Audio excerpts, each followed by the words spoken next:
you haven't already, I would invite you to turn your Bibles to Matthew chapter 20. We're going to be looking at the first 19 verses this morning. In middle school, I had a teacher who, anytime a student said the phrase, "That's not fair," would assign punishment. The punishment was to write the phrase, "Life is not fair, I will get over it," 1,000 times. That's a lot. I can tell you from experience. But there's something true about that because, friends, we don't want fair. We've been working through the last couple of chapters of Matthew, and we've seen how this has been a re-education in kingdom values. Part of the reason that we need this re-education is because we fail to understand the kingdom, or more rightly, we fail to understand the king of the kingdom. Too often, whenever we're evaluating the world or the kingdom, we set ourselves as the standard. And so, therefore, the king and the kingdom are odd and peculiar to us. Its economy, its standards, its culture all seem foreign to us. Yet it's actually the opposite. We are the foreigners. Everything is backwards from what we would expect. And today we get a hint at the fundamental reason why the kingdom is so strange to us. And it's this idea of grace. So the main idea of the passage, and so the main idea of our time together is this: that in the kingdom, God is free to give costly grace. In the kingdom, God is free to give costly grace. So let's look first at this first section where we see a generous master and immense grace. Now, I'm not going to read it, but I'm going to work through the parable and the logistical elements of it so that we can kind of get an idea of the emphasis. Jesus here describes a master or a landowner who is looking for workers for his vineyard. He goes out first thing in the morning, and he finds a few, and they come to what we can assume is a reasonable agreement. They work for a day. He pays them for a day. Nothing shocking. But clearly, the master is unsatisfied by the number of workers, and so he goes out later in the day, the third hour, or about 9 o'clock. And lo and behold, he finds them. And in verse 4 is when the story starts to develop some intrigue. Look at verse 4. And he said to them, "You go into the vineyard too, and whatever is right, I will give you." The landowner doesn't give them an amount. He's basing it off of his own character. Whatever is right, I will give you. And again at noon, and at 3, and at 5 o'clock, he goes out and he brings in more workers, hour after hour. And he asks them, "Why are you standing here idly all day? Why are you being a bunch of layabouts?" And they said, "No one's hired us." Okay, fair enough. So the master sends them into the vineyard. Now, it might seem odd that he would keep going out and keep hiring workers, but maybe there's just so much work to be done that he's never satisfied with the amount that he has. Plentiful harvests, never enough workers. But the conflict in this story escalates when it comes time to payment. He calls in his workers, and via his foreman, he instructs them, make the necessary payments. But the surprise comes whenever he tells his foreman, "I want you to pay the workers hired last first." And he gives them a denarius, a full day's wage for 1 hour's worth of work. Because at this time, a typical work day was from about 6 o'clock in the morning to about 6 o'clock in the evening. So if we think these guys were hired at 5, then they've been there at most an hour. And yet here they receive as though they had been there the whole day. Well, we see the expectations start to change for the guys who were hired earlier in the day. You can almost imagine them nudging their buddy in the rib saying, "Hey, do you see what he's paying those guys? Can you imagine what that's going to be by the time he gets to us?" And the sharper one amongst the group said, "We've been here at least 10 times more than they have. So, that's a lot of money." And so they're excited. But as each payment happens, as the foreman gets closer and closer to the guys hired first, their expectations start to crumble Because the next group receives a denarius, and the next group receives a denarius, and then finally it comes to these guys, and they receive their wage, a denarius. What they were told that they would receive, but because of some change in their expectations, now what seemed reasonable earlier earns them a complaint before the landowner. And so they go to him. How come these fellas get paid as though they've been here the whole day? They've just been here an hour. We've been here all day. We've worked throughout the day. We even had to deal with the scorching heat like it was Abilene, Texas, for goodness sakes. But then he replies, and I just want to read his response in verse 13. Friend, I am doing you no wrong. Did you not agree with me for a denarius? Take what belongs to you and go. I choose to give to this last worker as I give to you. Am I not allowed to do what I choose with what belongs to me, or do you begrudge my generosity? The literal phrase there at the end of verse 15 is your eye evil because I am good? And then Jesus rewords and restates what he said at the end of chapter 19. Look at chapter 19, verse 30. But many who are first will be last, and the last first. And then chapter 20, verse 16. So the last will be first, and the first last. And these men, clearly not operating on the same mindset as Jesus, they changed their expectations, and now they're angry. See, they're weighing everything on a scale, but it's clearly their own scale. They even tell him, you have made them equal to us. Imagine you're cooking and you have a kitchen scale, and you need a particular amount of flour. So you pull out the scale and you turn it on, and then you put the bowl on the scale, and then you pour the flour into the bowl. For those of you who are experienced in the kitchen, you already know that there's a problem here. What have you forgotten? You've forgotten to account for the weight of the bowl. And so because you have forgotten to account for everything, because you have forgotten what's really going on, you have the wrong amount of flour. See, these men, in their entitlement, have set the tare on the scales, on their scale to themselves.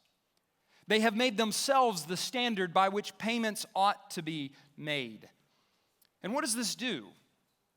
It makes what was once an agreeable wage at the beginning of the day seem like mere scraps by the end.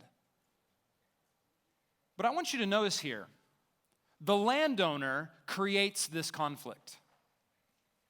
He could have done it in such a way where he paid his first guys first and sent them on his way. He still could have been generous to the last, but the first didn't have to see it. Or he would have been right and fair to pay them on a prorated wage. He could have paid them for an hour's work and 2 hours and so on and so forth. But the landowner chooses not to do this. He pays the last first, and he makes clear that they're getting paid the same amount as the first. See, what the landowner is doing, and therefore what Jesus is doing, is making the stark differences conspicuous. We've seen time and time again how Jesus is seeking to increase the contrast between the world and the kingdom. Now, many have called this the parable of the vineyard workers, when it's probably more appropriate to call this the parable of the generous landowner. See, we, like these workers, assume that we have some position of authority to make demands of God. Yet here we see it's the landowner, and therefore, by way of analogy, it is the king. It is God who is sovereign. It is the king who invites the people into his vineyard. It is the king who has the right to dictate the terms of the agreement and issue payment as he wishes. It is the king who will give whatever is right. See, look at verse 4 again. And he said to them, you go into the vineyard, and whatever is right, I will give you. Verse 13, he says something very similar. Friend, I'm doing you no wrong. In other words, I am doing right by even you. And this echoes words that we've heard before. all the way back in Exodus 33. See, these men, they're weighting their scales to themselves, but God weights his scales on grace. Look at Exodus 33, verse 18 and 19. Moses said, "Please show me your glory." And he said to him, "I will make all my goodness pass before you and will proclaim before you my name, the Lord. And I will be gracious to whom I will be gracious and will show mercy on whom I show mercy." See, in this parable, we see that Jesus is showing himself to be gracious. He is not issuing payment fairly, but graciously. God is just, or he does whatever is right and good. But the Bible makes no claims that God deals in fairness, at least not in the way that we would count fair. Fairness in our minds is everyone getting what they deserve. But in our pride and entitlement, we cry foul and we call for fairness. D.A. Carson, in his book, How Long, O Lord, says this: "Do you really want nothing but totally effective, instantaneous justice? Do you want fairness, in other words?" Carson says, "Then go to hell." See, what my teacher should have assigned to us was life is not fair, and that is a good thing. This language that we see here of the landowner being free to do as he chooses, the same language we saw in Exodus 33, this is the glory of God. When God shows his glory, who does he show himself to be? Freely gracious. God reveals his nature. He tells Moses that his nature is to be gracious and merciful to those whom he chooses. This is who God is. He is free. And therefore, this is who Jesus is, free. He is the free and gracious master who gives to his workers as he pleases. He is free to be generous as he chooses. In other words, his sovereign grace is his glory. He gives not on the basis of merit, effort, or status. He gives by grace. John picks up on this idea in his gospel. John chapter 1, verse 16. "For from his fullness, from his nature, from his character, we have all received grace upon grace." Out of the overflow of the nature of the Son, we receive grace, not what we deserve, grace. And he dispenses of his grace with such profound generosity that the order of the world is flipped upside down. But the glory is not just in his freedom to give out grace, but the costliness of that grace. Look at verse 17. "And as Jesus was going up to Jerusalem, he took the 12 disciples aside on the way, and he said, 'See, we are going up to Jerusalem. And the Son of Man will be delivered over to the chief priests and scribes, and they will condemn him to death and deliver him over to the Gentiles to be mocked and flogged and crucified, and he will be raised on the third day.' So the last will be first, and the first last." This is the same language that we saw earlier in chapter 19. And we move into this third prediction that Jesus gives his disciples of his coming death. And this is the most descriptive of them all. Not only is he going to be killed, but he comes back to that pesky topic of crucifixion. Remember back in chapter 16, verse 24, he says this: "Then Jesus told his disciples, 'If anyone would come after me, let him deny himself, take up his cross, and follow me.'" I'm wondering if in our passage this morning, that's when Jesus' disciples are wondering, I thought that whole cross thing was figurative. He keeps talking about it. They're starting to squirm. However, we'll see next week that no announcement of crucifixion is so terrible as to throw off an ignorant disciple or even their mama off their agenda. But why here? Why does Jesus announce his death here?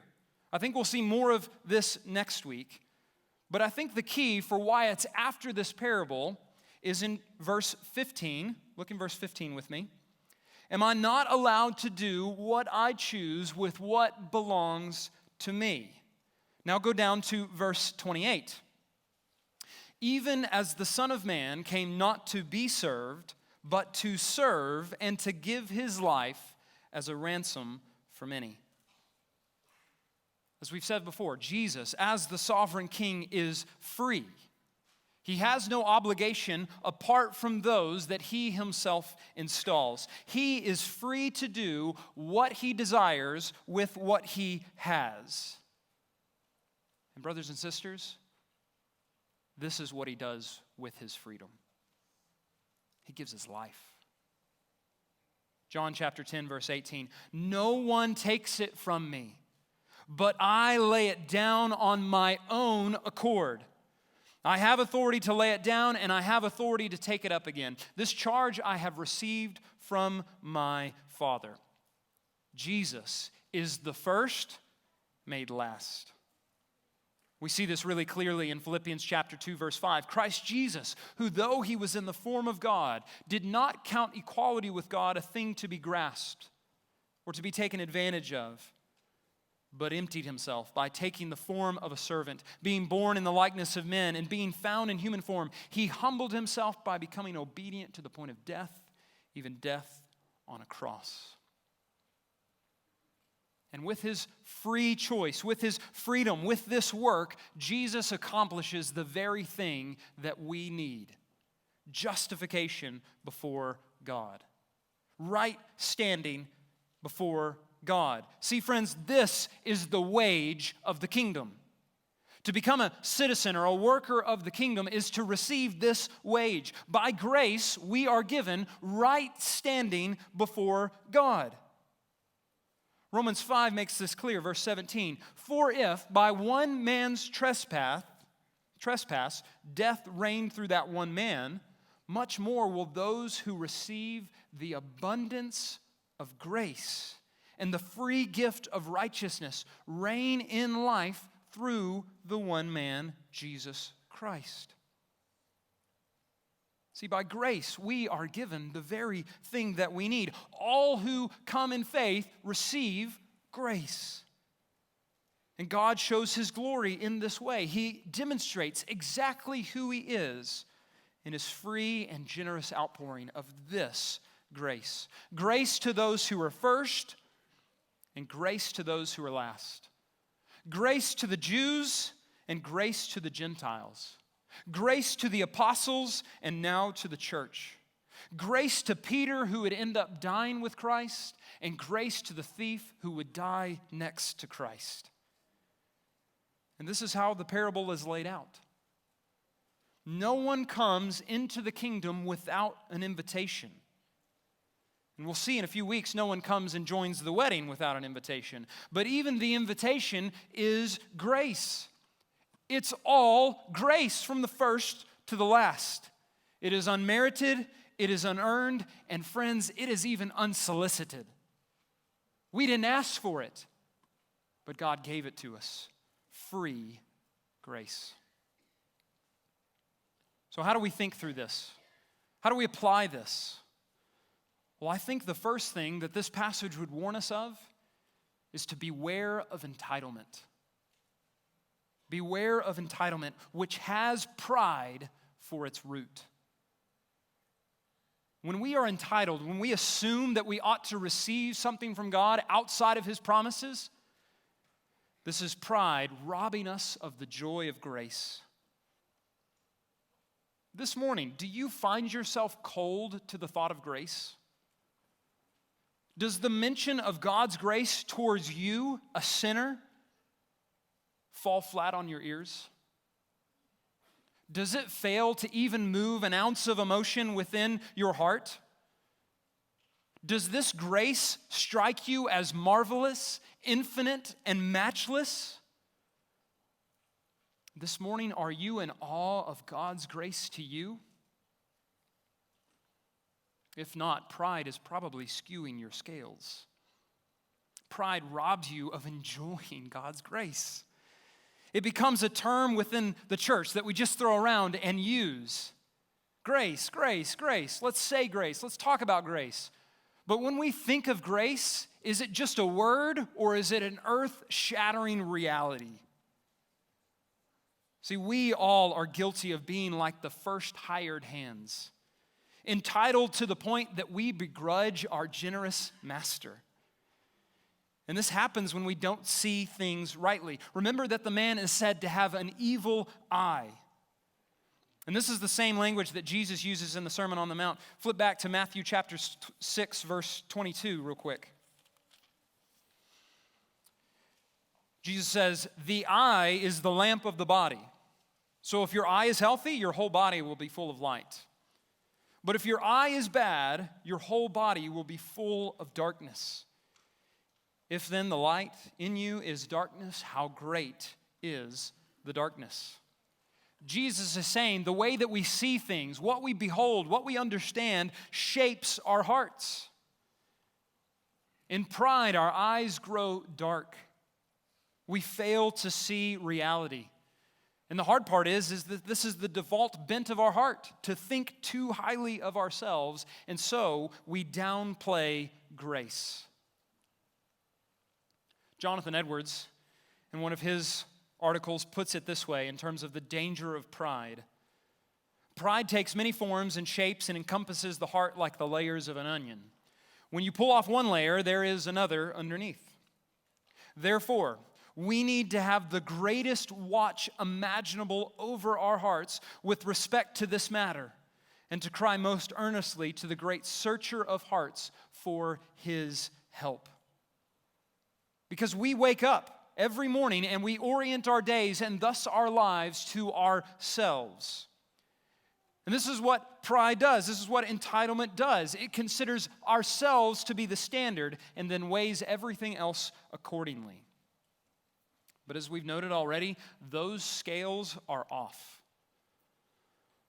See, on one hand, pride can take many different forms. On one hand, we can consider ourselves too highly. In this passage, we see it as entitlement. I deserved more. And here's the temptation: to demand more from God than He has promised. Do you find yourself wondering why God has withheld something from you? Why won't God relieve my pain? I've been praying for relief. Why hasn't God allowed us to have more children? We've been trying for so long. Why did God take my job away? I was being generous with my money. See, pride or entitlement will make you see God as stingy and withholding, as though it's not true that He had given us His own Son. And to be sure, there is a wage in the kingdom. The worker has a wage owed to him. But the only reason that this agreement exists is because a promise was made by the landowner. The only things that we can demand of God are the things God gives us through His promises. But watch out, because pride doesn't always show up as hubris. No, it's far too insidious and subtle for that. Sometimes pride is revealed in our self-pity and low self-esteem. I should be better than this, or I should have more than this. This is just pride looked at from a different angle. Same song, different verse. When we wallow in low self-esteem and self-pity, we are looking to ourselves to have some sort of quality that is worthy of esteem or the praise of others. We build our own scales and then we play that comparison game that we love to play so much. And it happens this way. Either on those scales, we create a picturesque form of ourselves, what we would like to be, and we put ourselves on the other side and then we weigh ourselves accordingly.